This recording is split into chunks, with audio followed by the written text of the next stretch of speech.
Assalamualaikum warahmatullahi wabarakatuh. Kami dari kelompok 12 akan mempresentasikan hasil kerja kelompok kami tentang teks eksplanasi. Perkenalkan, nama saya Elminisa Sabila, NIM 37 terakhir saya 150. Saya jurusan PGSD kelas A4 semester 5. Pengertian teks eksplanasi menurut Restusti tahun 2015. Teks eksplanasi merupakan sebuah teks yang menerangkan atau menjelaskan mengenai proses atau fenomena alam maupun sosial untuk memaparkan proses sebab dan akibat terjadinya suatu fenomena. Teks eksplanasi memiliki struktur. Ada 3 struktur teks eksplanasi. Yang pertama, pernyataan umum, apa, mengapa, dan bagaimana peristiwa terjadi. Yang kedua, deretan penjelas, mendeskripsikan dan merincikan penyebab dan akibat dari bencana alam yang terjadi. Yang ketiga, interpretasi atau opsional, dapat berupa tanggapan maupun mengambil kesimpulan atas pernyataan yang ada dalam teks tersebut. Perkenalkan, nama saya Rahmadani Heranita, digit NIM terakhir 152. Saya dari PGSD A4 semester 5. Ciri teks eksplanasi yang pertama yaitu ilmiah, di mana fenomena yang dijelaskan dalam teks eksplanasi ini harus berdasarkan konteks ilmiah, yaitu berupa realita, berupa fakta, dan teori serta penelitian. Penjelasan tersebut dapat berupa sejarah, klarifikasi, ataupun definisi. Ciri yang kedua yaitu logis. Penjelasan fenomena dalam teks eksplanasi bersifat logis dan teoritis. Yang ketiga yaitu objektif, di mana penjelasan dalam teks dapat disertai argumen yang bersifat objektif dengan didukung teori yang relevan, sehingga dapat pula dijadikan rujukan dalam teks eksplanasi tersebut. Yang keempat, bukan teks eksposisi, di mana kalau pada teks eksposisi ini itu mempengaruhi pembaca ataupun sifatnya opini. Tapi kalau teks eksplanasi itu memaparkan fakta yang ada di lapangan berdasarkan bidang keilmuan.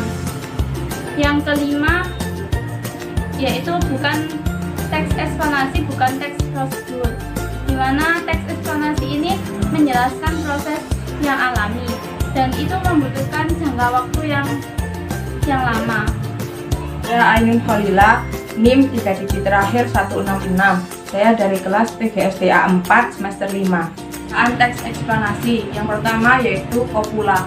Kata ini digunakan untuk menjelaskan definisi kata, istilah, atau konsep yang berkaitan dengan suatu fenomena. Yang kedua yaitu kata kerja aktif. Kata ini kerap digunakan pada bagian deretan penjelasan sebab bertujuan untuk menjelaskan kronologi terjadinya suatu kejadian. Yang ketiga yaitu konjungsi. Konjungsi yang digunakan menjelaskan hubungan sebab akibat suatu kejadian pada teks eksplanasi. Keempat yaitu keterangan waktu. Kata ini digunakan untuk menjelaskan waktu pada kejadian. Yang kelima yaitu istilah ilmiah. Istilah ilmiah yang sesuai dengan konteks kerap digunakan untuk memperjelas definisi hubungan sebab akibat suatu kejadian. Yang keenam yaitu kata ganti benda. Subjek yang dijelaskan menggunakan kata ganti benda atau non-personal seperti ini dan tersebut. Teks eksplanasi juga hanya fokus pada hal umum.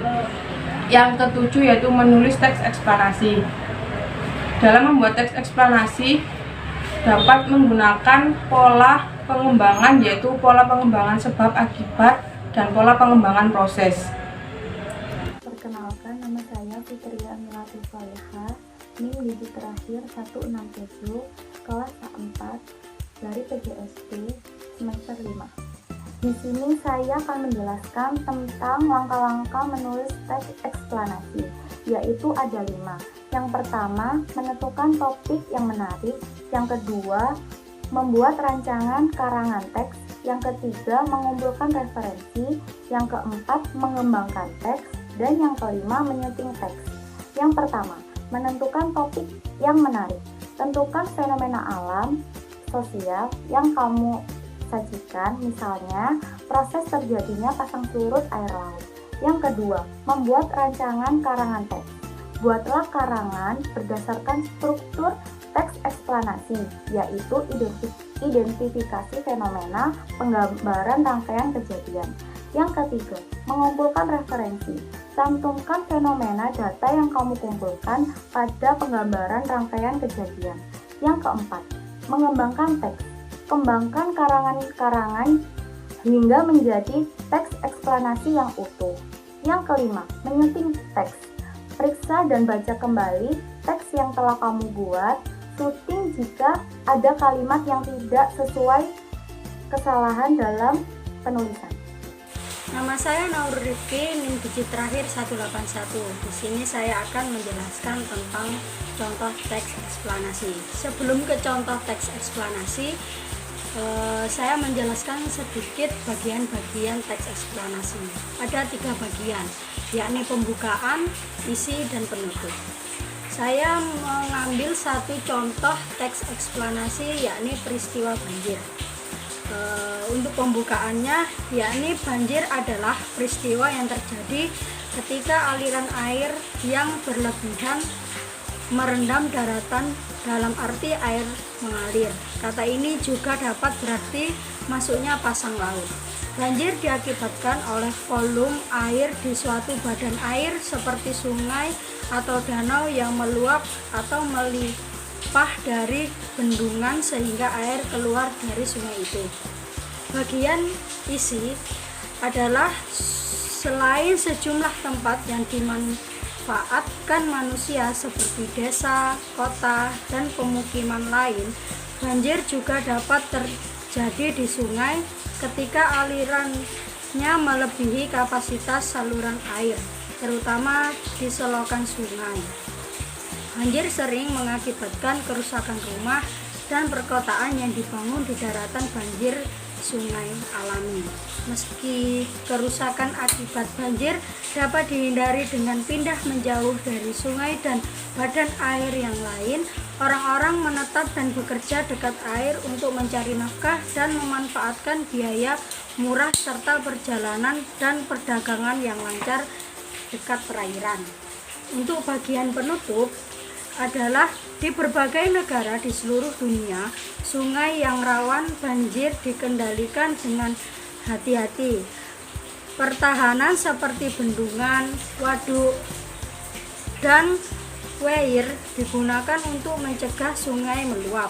Peralatan darurat seperti karung pasir atau tabung apung portable digunakan. Banjir pantai telah dikendalikan di Eropa dan Amerika melalui pertahanan pantai seperti tombak laut, pengembalian pantai, dan pulau penghalang.